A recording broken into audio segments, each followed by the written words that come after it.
Kalau kepingin, kalau kita bergaul dengan penjual minyak wangi, udah pasti kecipratan wangi. Banyak sekali kader-kader BKPR ini juga yang menjadi pemimpin.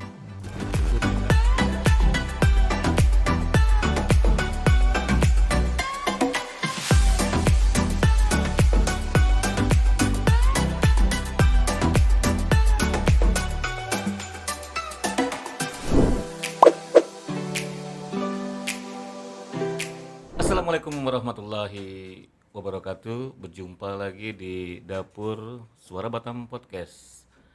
Kali ini kita kedatangan tamu-tamu istimewa tentunya ya, karena memang di samping tokoh muda, yang satu pengusaha, yang satu PNS berwawasan luar biasa di Departemen Agama, dan alhamdulillah kedua-duanya adalah ulama muda di Batam. Selamat datang Pak Ustadz Iqbal. Terima kasih, selamat datang. Assalamualaikum warahmatullahi wabarakatuh. Selamat datang Pak Ustadz Mariono. Selamat datang, Assalamualaikum warahmatullahi wabarakatuh. Terima kasih telah jauh-jauh bisa hadir di dapurnya podcast Suara Batam. Ya. Ya, Kita sering diskusi, bincang-bincang dan lain-lain, tapi kita tidak pernah mengupload ke media karena memang Ya. ini menjadi betul. pengalaman kita ke depan, menjadi rekam digital yang akan kita miliki Ya, nanti. Karena memang dengan kita bisa diskusi hari ini tentu akan beberapa pokok pikiran yang akan kita Ya, betul. diskusikan ya, karena memang satu terkait persoalan-persoalan sosial kemasyarakatan yang ada di Batam ini. Mungkin saya korek sebentar dengan Pak Iqbal dulu Pak Iya, Badara iya. ya. Pak Iqbal ini dia selain pengusaha luar biasa, dia pengusaha tour and travel, karena memang Pak Iqbal ini adalah cita-citanya memang dari dulu pengen sekali Jumatan di Mekah dulu tiap minggu ya, dan alhamdulillah Allah kabulkan gitu ya. Alhamdulillah. Barangkali mungkin sebelum pemirsa bisa tahu dan mendengar itu bagaimana gitu cita-cita Pak Iqbal yang ingin tiap sholat Jumat dulu di Mekah itu bisa terwujud. Mungkin bisa menceritakan sebentar ya dengan kita. Silakan. Baik, terima kasih. Assalamualaikum warahmatullahi wabarakatuh. Ya. Terima kasih kepada Pak Diki dan sahabat saya, abang saya, Bang Haji Mariono. Haji Mariono ya. Ya, dan semua tim Ini yang Pak Haji, ada. Pak Haji dulu ya. Insyaallah. Insya Allah Pak Diki juga haji segera Amin. ya. Amin ya rabbal alamin.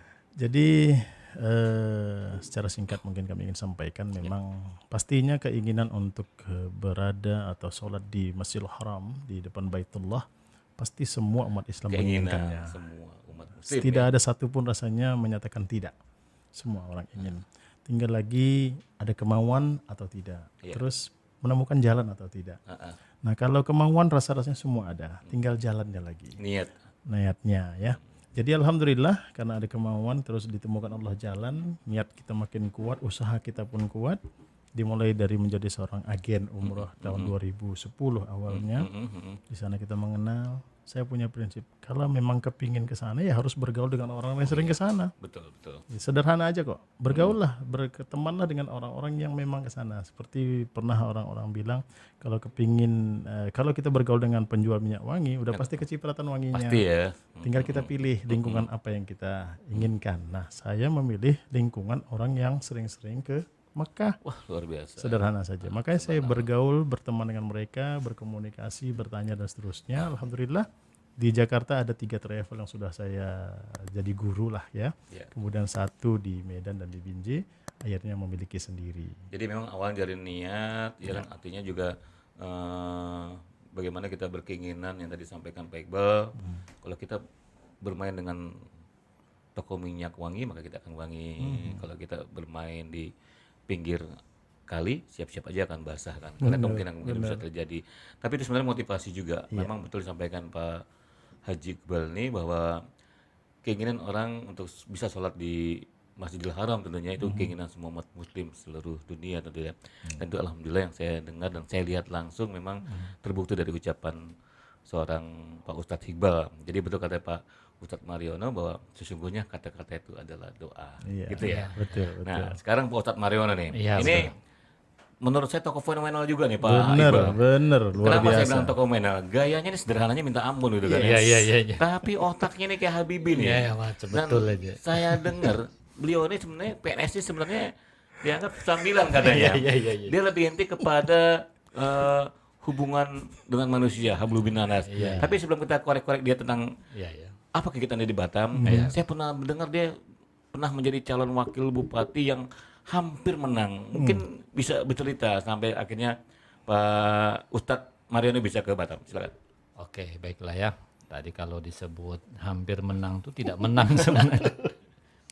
Saya memang pernah calon wakil bupati di Oku Selatan ya. Di Oku Selatan ini salah satu provinsi yang di Sumatera Selatan. Tahun 2010 ya, waktu itu berpasangan dengan wakilnya incumbent. Wakil incumbent waktu itu ya. Jadi incumbentnya bupatinya calon, wakilnya juga calon. Saya bersama wakilnya. Yang menang waktu itu juga tetap bupatinya. Tapi meskipun kalah, antara wakil dengan bupatinya tetap harmonis karena memang berteman seperti itu. Nah, kenapa nyalon di situ? Nama saya nama Jawa.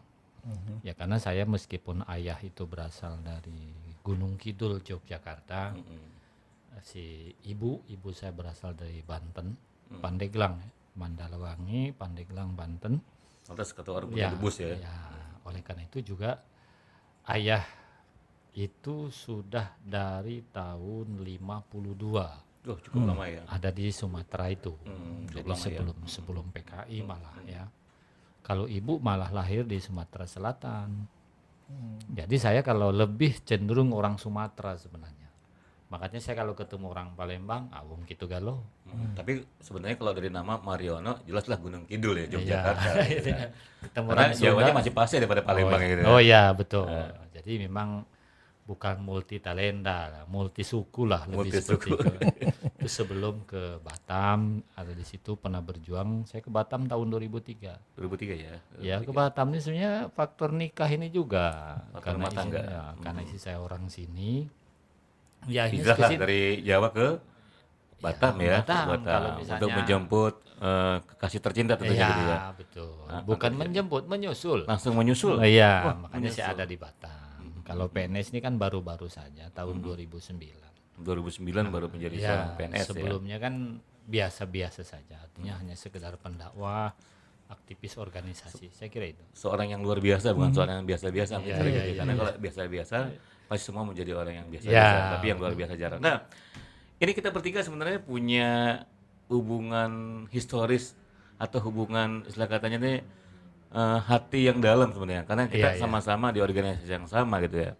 Kebetulan ya Bung Mariono sampai dengan hari ini ya masih menjadi ketua umum BKPRMI Provinsi Kepulauan Riau. Iya betul. Saudara saya juga Pak Ustadz Hibal juga pernah menjadi seorang sekretaris jenderal ya. Sekretaris umum BKPRMI DPD Kota Batam bersama Pak Diki bendaharanya. Ya, waktu itu dipimpin langsung Pak Wakil Wali Kota ya. Waktu itu Pak Abang Dahaji Amsakar Ahmad. Amsakar Ahmad. Dan kebetulan saya juga menjadi seorang bendahara gitu ya. Kita dulu sepakat berdua nih Pak Mariono, bahwasannya bagaimana nih kita berkeinginan anak muda bisa berlomba-lomba ataupun suka pergi ke masjid. Tapi alhamdulillah sekarang kita lihat fenomenanya banyak, ada yang biker subuh atau organisasi lain yang sekarang sudah mulai sholat subuh gitu ya. Betul. Nah mungkin saya dari Pak Mariono dulu, Pak Ustadz Iqbal kembali bahwa apa sih misi dari Pak Mariono selaku ketua BKPNI di provinsi ini? Oke, yang pertama tentu misinya kan mengembalikan pemuda ke masjid. Sama berarti sama yang kita inginkan sama, ya. Karena itu visi misinya seperti itu dari nasional ya. Hanya saja memang sekarang ADRT berubah. Sejak ADRT yang diputuskan di Makassar, kalau nggak salah tahun 2014 ya, itu BKPRMI itu tidak lagi harus pemuda dan remaja. Sudah menjadi ormas. Memang dia main dua kaki. Kalau Intinya tapi di DPP sendiri itu sekarang ormas atau kepemudaan? Karena kalau ormas jelas umurnya bebas 40 ke atas, tapi kalau pemuda diikat dengan 40 tahun itu. Tetap main dua kaki. Tetap main dua Buktinya kaki. kalau wilayah timur, ini cerita tentang anggaran, dia masuk ke NPI. Berarti kepemudaan. Pemudaan. Karena anggaran hanya bisa masuk melalui KNPI. Ya, betul. Karena dia banyak non-muslim. Tapi wilayah barat itu Ormas. ormas. Makanya yang menjadi ketua umum Kalau wilayah barat rata-rata mereka yang di atas umur 40. Gitu ya. Karena Tapi pemuda kalau kan nggak wilayah boleh. timur dia karena KNPI-nya itu. Jadi main 2 kaki dia. Nah, artinya kalau BKPM ini dia mau umur 40 ke atas atau mau ke bawah, monggo silakan ya. Pokoknya selama masih hidup silakan Oh, aja. luar biasa. Jadi dia tidak terkait dengan Usia. usia pemuda ya. Karena usia pemuda kan maksimal 40 kalau Ya, di peraturan seperti itu. pemerintah waktu itu gitu ya. Nah, ini Pak Iqbal nih. Pak Iqbal nih dia sebenarnya dia buaya nih, ya kan. Saya muridnya, saya buaya gitu kan. Iya. Nah, sebagai seorang, saya katakan beliau ini ulama, casingnya sebagai pengusaha juga gitu kan. Sebagai sekarang seorang ulama gitu kan. Apa yang Pak Iqbal rasakan ketika sekarang kita masih melihat pemuda-pemuda jauh dari masjid? Ya. Dalam nih. Ada satu kesedihan yang mendalam pastinya. Karena kami juga berangkat dari dulunya pernah remaja dan aktif di remaja-remaja masjid. Waktu di Binjai pastinya, saya asal dari Binjai. Kita punya gerakan di sana sampai punya himpunan remaja masjid di seluruh Binjai. Kita salah satu juga pengurus sampai sekarang juga kita berhimpun di sana. Kalau melihat sekarang remaja masjid jauh dari masjid, ya memang remaja maksud saya jauh dari masjid, ini adalah satu keprihatinan yang mendalam tentunya kepada Jadi memang kita. tugas kita semua ya, Persis. bukan sebagai sebuah pengurus BKPNMI saja, tapi memang sebagai orang tua tentunya, Iya, gitu ya. Nah ini kan sama-sama nih, ini di hadapan saya ini pemirsa, ini bukan orang sembarangan. Memang dua-duanya pernah menjadi calon, yang satu calon wali kota di Binjai, yang satu calon Wakil wali calon kota. wali kota di Binjai, dan yang satu lagi calon bupati di Oku Selatan ya, Oku Selatan, Sumatera Selatan. Kader muda BKPM ini kan memang ternyata disegani juga di daerah lain ternyata. Nah, ke depan kira-kira gimana? Ada nggak harapan menjadi seorang pemimpin di Batam? Pak Iqbal dulu. Kalau bicara menjadi pemimpin, keinginan pemimpin itu sebenarnya bukan keinginan. Kewajiban. Ini perintah Allah. Nah, Allah sudah katakan pertama kali akan menciptakan pemimpin. Adam. Allah bilang Khalifah. menciptakan khalifah.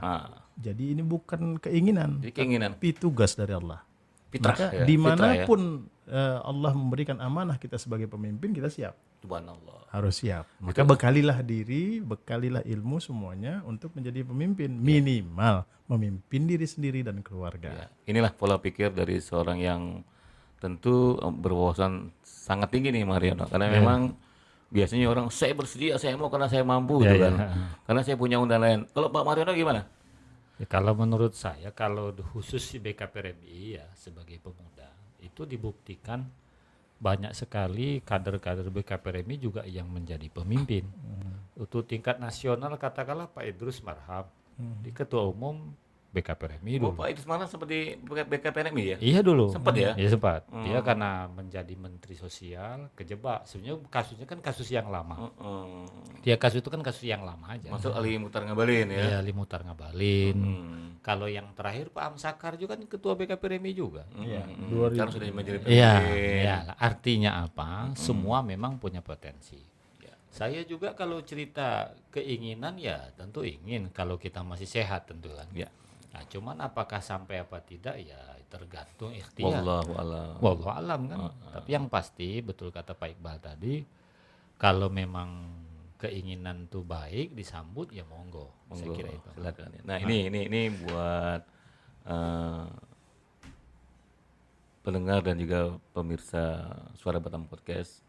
Dua orang tamu saya ini, dia dengan keluarga itu, itu yang disampaikan oleh ulama-ulama, membina keluarga sakinah mawaddah warahmah. Amin, Gitu kan ya.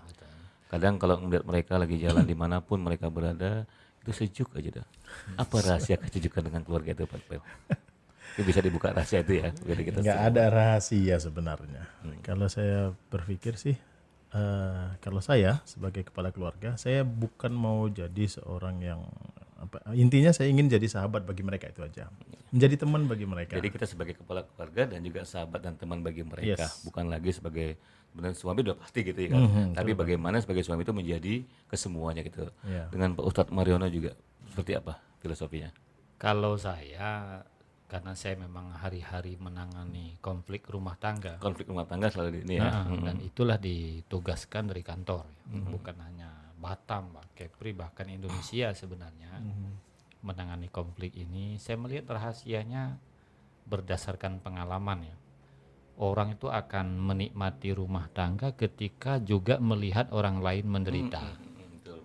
Karena saya kan juga hari-hari menangani konflik, ada yang jenderal, ada yang orang biasa, ada yang pejabat eselon orang 2, berpangkat sampai orang biasa gitu ya. Nah, jadi saya melihat ternyata orang kaya juga banyak masalah, profesor pun rumah tangganya berantakan. Jadi ketika kita ini merasa jaga semua orang bermasalah, kita pun yang sekarang nih misalnya terhimpit ekonomi, jangan pula membayangkan ingin kaya. Ya, betul. Jadi saya melihat mensyukuri itu kan salah satu menikmati apa yang ada, kan juga melihat bahwa masih banyak orang yang lain yang lebih menderita daripada kita. Jadi barangkali la in sakatum wa alil jannatu. Ya. La in syakaratum la azidannakum wa la in kafartum inna adzabi lasyadid. Mensyukuri aja itu. Mensyukuri karena akan tambah nikmat ya. Iya. Nah, ini ada pertanyaan tapi tidak kait dengan pertanyaan tentang politik, tapi bukan memilih seorang politik. Tapi karena proses pemilihan kepala daerah itu pasti pakai proses politik gitu kan. Iya. Pertanyaannya mungkin bukan saya tanya siapa calon ya, karena kita tidak boleh, karena kita seorang aparatur sipil negara, Pak Marno juga.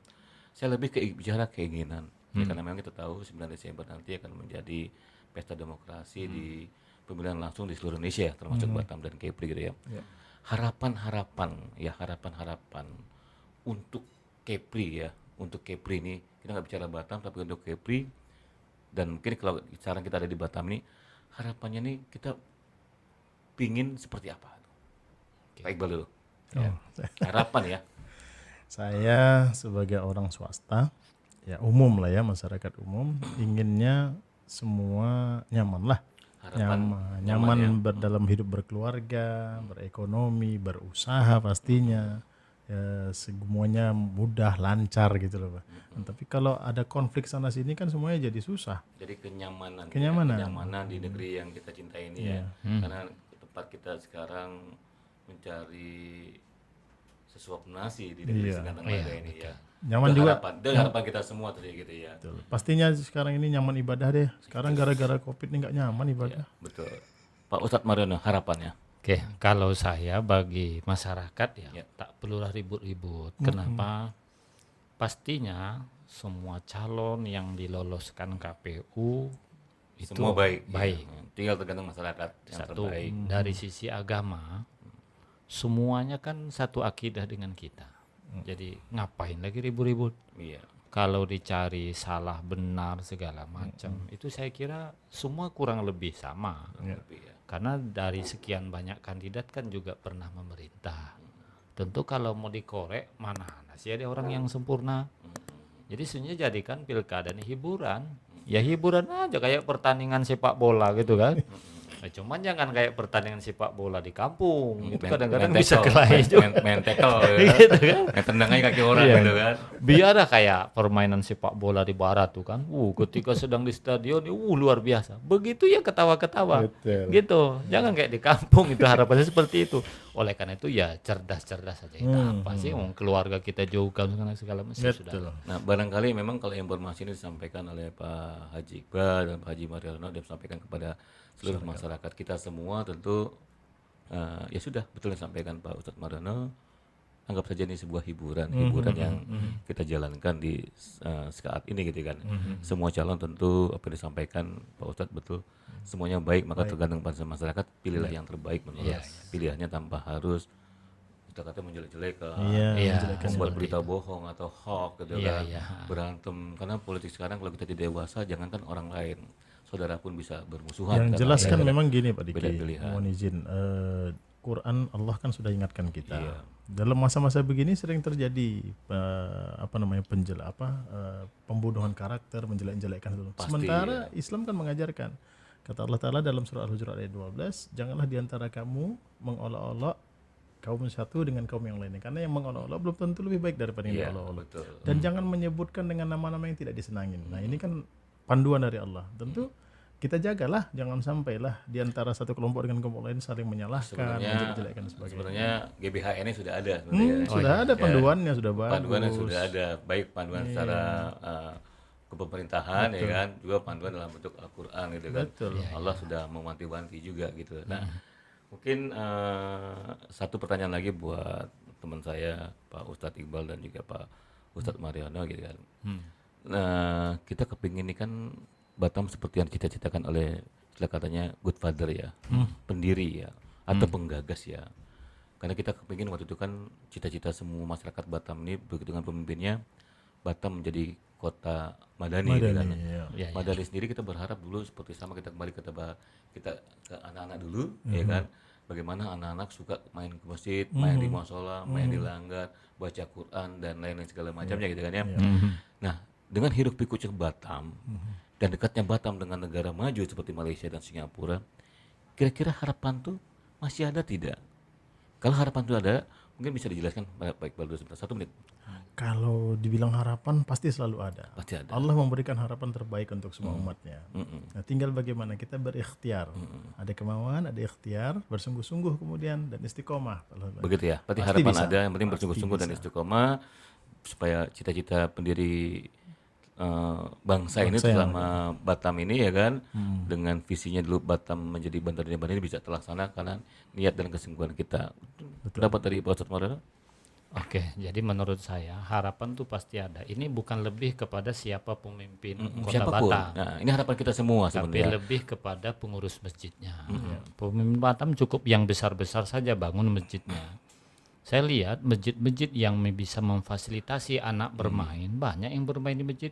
Ada tempat bermain kayak Jabal Arafah, kan juga banyak tempat-tempat lain. Jadi dibikin anak-anak suka dulu kan masjid dengan berbagai mainan dulu ya tentunya. Janganlah kita gara-gara anak mengotori masjid kemudian marah. Biarin saja. Makanya kalau bisa masjid itu ada terasnya.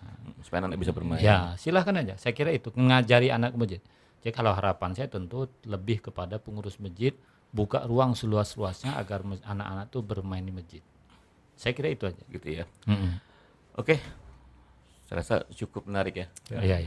Diskusi dan bincang-bincang kita hari ini, dan tentu saya mengucapkan terima kasih telah bersedia hadir walaupun dalam kesibukan saudara-saudara saya ini di dapur podcastnya Suara Batam. Iya, betul. Karena memang harapan kita apa yang kita bicarakan hari ini tentu membawa manfaat. Amin insyaallah. Baik buat diri kita dan juga buat diri orang lain. Insyaallah. Sekali lagi terima kasih dan Sama-sama Pak Riki. semoga bisa datang kembali memenuhi undangan kami Suara Batam. Insyaallah. Assalamualaikum warahmatullahi wabarakatuh. Waalaikumsalam warahmatullahi wabarakatuh.